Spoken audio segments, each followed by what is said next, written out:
ശ്രീ ആനന്ദ് കൊച്ചുകൂടി, ഇപ്പോൾ V D Satheesan മുഖ്യമന്ത്രിയായി നടത്തിയ ആദ്യ മന്ത്രിസഭായോഗത്തിൽ ആ മന്ത്രിസഭായോഗ തീരുമാനങ്ങൾ വിശദീകരിക്കുമ്പോൾ പറഞ്ഞ കാര്യങ്ങൾ വൈകാരികവും എടുക്കാൻ പോകുന്ന നടപടിയുടെ വേഗം വ്യക്തമാക്കുന്നതുമായിരുന്നു. ഞങ്ങളുടെ കുഞ്ഞുങ്ങളെ ആക്രമിച്ചവർക്കെതിരെ നടപടിയിലേക്ക് നീങ്ങുന്നുവെന്ന് പറഞ്ഞു. അതിൽ SIT രൂപീകരിച്ച കാര്യമെന്ന് പ്രഖ്യാപിക്കുകയാണ്.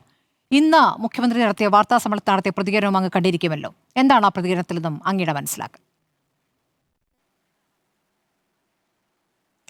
അല്ല, വി ഡി സതീശൻ അധികാരമേറ്റ ഉടനെ അദ്ദേഹം ആ സമയത്ത് അദ്ദേഹത്തിന് ഉണ്ടായിരുന്ന ആ ഒരു വ്യഗ്രത അല്ലെങ്കിൽ ഒരു വേഗത ഇപ്പോൾ എന്തായാലും ഈ കാര്യത്തിൽ അദ്ദേഹം കാണിക്കുന്നില്ല. ഇനിയിപ്പോൾ ഈ അദ്ദേഹം നിയമസഭയിലും അതിനുശേഷം ഇതിനു മുൻപത്തെ കഴിഞ്ഞ ആഴ്ചത്തെ അദ്ദേഹത്തിൻ്റെ ക്യാബിനറ്റ് ബ്രീഫിങ്ങിലും അദ്ദേഹം പറഞ്ഞൊരു കാര്യമുണ്ട്. അതായത്, ഞാൻ ഈ വിവാദങ്ങളെല്ലാം കാണുമ്പോൾ അത് ആസ്വദിക്കുകയായിരുന്നു, അതിനുശേഷം ഇപ്പോൾ ഞാൻ വ്യക്തത നൽകിയില്ലേ എന്ന രീതിയിൽ അദ്ദേഹം പറയുന്നുണ്ടായിരുന്നു കഴിഞ്ഞ ആഴ്ച. അതിനു മുൻപ് ഈ മദ്യനയത്തിൻ്റെ കാര്യത്തിൽ നിയമസഭയിൽ വലിയ വിവാദം ഉണ്ടായപ്പോൾ അന്നും ചാനലുകളൊക്കെ ചർച്ച ചെയ്തു. അതിനുശേഷം അദ്ദേഹം പിണറായി വിജയൻ പഴയ സർക്കാരിനെതിരെ ഈ വിദേശ മദ്യം ഫോറിൻ ലിക്കറിന് ജോണി വാക്കറിനും ശിവ ശ്രീകളുടെ കയ്യിൽ നിന്ന് നിങ്ങൾ പണം വാങ്ങിച്ചോ എന്ന് തിരിച്ച് ചോദിച്ച് അദ്ദേഹം പഞ്ച് ഡയലോഗ് അടിക്കുന്നുണ്ടായിരുന്നു.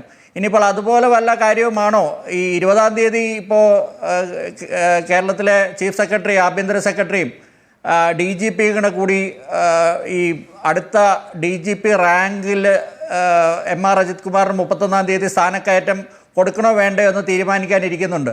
അപ്പോൾ അവർക്ക് വേണമെങ്കിൽ സാങ്കേതികമായിട്ട് ഇവിടെ ഇപ്പോൾ MR അഭിലാഷ് നിയമവിദഗ്ധനുണ്ട്. എങ്കിലും ഞാൻ മനസ്സിലാക്കുന്നത് അവർക്ക് ഒരു കേസിൻ്റെ പേരിലോ അല്ലെങ്കിൽ അന്വേഷണത്തിൻ്റെ പേരിലോ ഇപ്പോൾ തന്നെ ഈ ഒരു സാഹചര്യത്തിൽ തന്നെ അജിത് കുമാറിന് സ്ഥാനക്കയറ്റം കൊടുക്കാതിരിക്കാനുള്ള സാഹചര്യമുണ്ട് എന്നാണ് ഞാൻ മനസ്സിലാക്കുന്നത്. അതവർ അവരുടെ ഒരു ആ കാര്യം അതവർ തീരുമാനിക്കുമോ അതോ ഇല്ലയോ?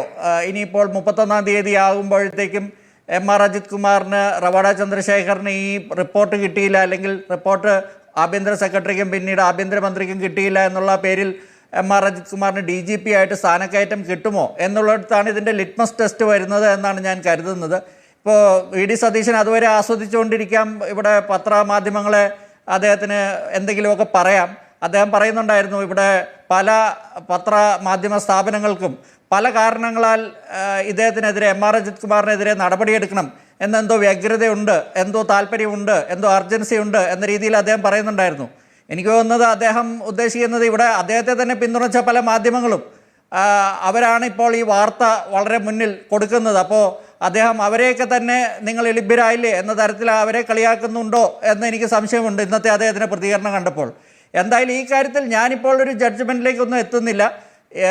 MR അജിത് കുമാറിന് ഏതെങ്കിലും കാരണവശാൽ അത് സർക്കാരിൻ്റെ ഈ കാര്യത്തിലുള്ള മെല്ലപ്പോക്ക് അങ്ങനെ അദ്ദേഹത്തിന് DGP ആയിട്ട് സ്ഥാനക്കയറ്റം കിട്ടുന്നതിലേക്ക് എത്തിയാൽ അപ്പോൾ നമുക്ക് ഉറപ്പിക്കാം, ഈ അധികാരവർഗമായി പ്രതിവർഷത്ത് 10 വർഷം നീണ്ട 10 വർഷം ഇരുന്നല്ലോ, അതിനുശേഷം അധികാരവർഗമായി കഴിഞ്ഞപ്പോൾ MR അജിത് കുമാർ പിണറായി വിജയനെ എങ്ങനെയാണ് അടിമപ്പണി ചെയ്തത്, അതുപോലെ സതീശൻ്റെ കാലിൽ, ചെന്നിത്തലയുടെ കാലിൽ വീണ് സാഷ്ടാംഗം പ്രണമിച്ചിട്ട് അവർ തീരുമാനം മാറ്റി അല്ലെങ്കിൽ അജിത് കുമാറിനെ രക്ഷപ്പെടുത്തുകയാണ് എന്ന് നമുക്ക് ആ സമയത്ത് നമുക്ക് അതിന്റെ കൺക്ലൂഷനിലെത്താം. 31 വരെ സമയമുണ്ടെന്നുള്ളതാണ്.